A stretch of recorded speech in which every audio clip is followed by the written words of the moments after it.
Hey, it's Ryan Skaggs, and welcome to video 2 on first-time homebuyers, down payment assistance, and grants. So in this video, we're going to talk about some of the benefits and to better understand why do I want to buy a home? What's in it for me? It seems like risky. Maybe I don't have a lot of money, whatever it may be. We're going to talk about some of those aspects today. So the biggest kind of plus side, pro side on purchasing a home rather than say renting and paying someone else's mortgage is that now obviously you have the ability to paint the walls, do whatever you want to the house, fix it up however you see fit, right? Really basic, kind of the intangible aspect of actually having ownership. But what I want to first talk about is ROI, or return on investment. In this case, let's say we bought a $200,000 home and we put 5% down. We have $10,000 into the home. Now, it is 2023. If you bought that home in 2019 for say $200,000, my guess is it's probably worth $250,000. So when you go to sell, and let me take out all the fees and what you have to do and blah, blah, blah, but let's say that you made $50,000 of appreciation in that home, and that's kind of the next word that we want to look at, is homes typically appreciate over time.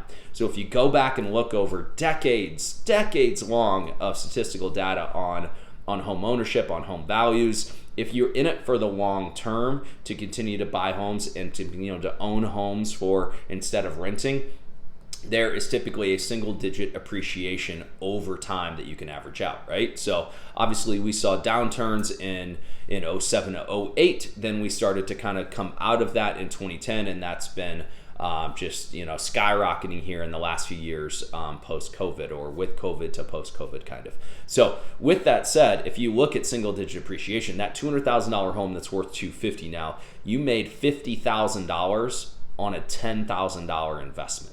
Right? So you made 5x, quote unquote, on your money. Obviously there's, again, as I'm kind of putting an asterisk, is you're not going to walk away with a true 50. Who knows if that example of exactly, what you would have made. I do know there's plenty of people that bought for say 200 in the right areas that it's maybe worth 300 now. So I think I'm being pretty conservative in that, but look at what you can get 5x of your money in terms of, holding a property for 5 or 10 years. Now, there's a lot of people out there that say, oh my gosh, well, yeah, you're talking about a market that, appreciated so much, kind of in that 2020, 2021, 2022 range.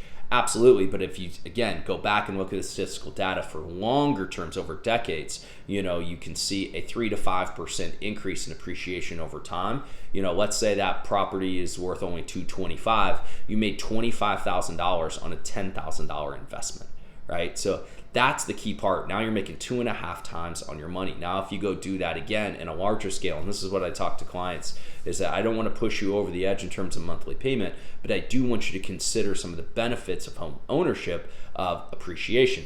So if I owned a $300,000 home and I increased by 50%, now all of a sudden I'm worth, well, I guess my first example is 25%. So I went by 25%, right? So in that case, I'm worth $375,000. I made $75,000 of appreciation, rather than at a $200,000, I went to $250,000, 25% appreciation. I made $50,000, right? So would you rather have 75 or would you rather have 50?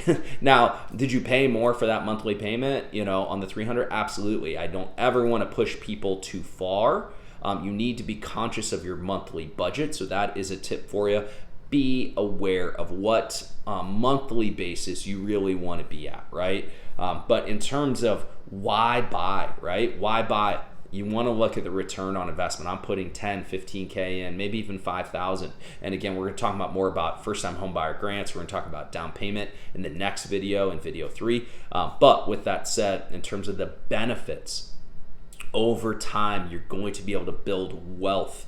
You're going to be able to build a net worth over time through real estate, right? The stock market goes up and down, and again, typically you're going to see that real estate of small percentage appreciation every year moving forward. So that's one of the key points to take away as a first-time home buyer. Something to consider is I'm paying 100% interest and paying someone else's mortgage, or I could pay my own, right? So check out number 3. We're going to talk about down payment, the minimum amount needed, how do you get into a home for as little as possible potentially, or what sort of down payment percentages are needed. So that is next.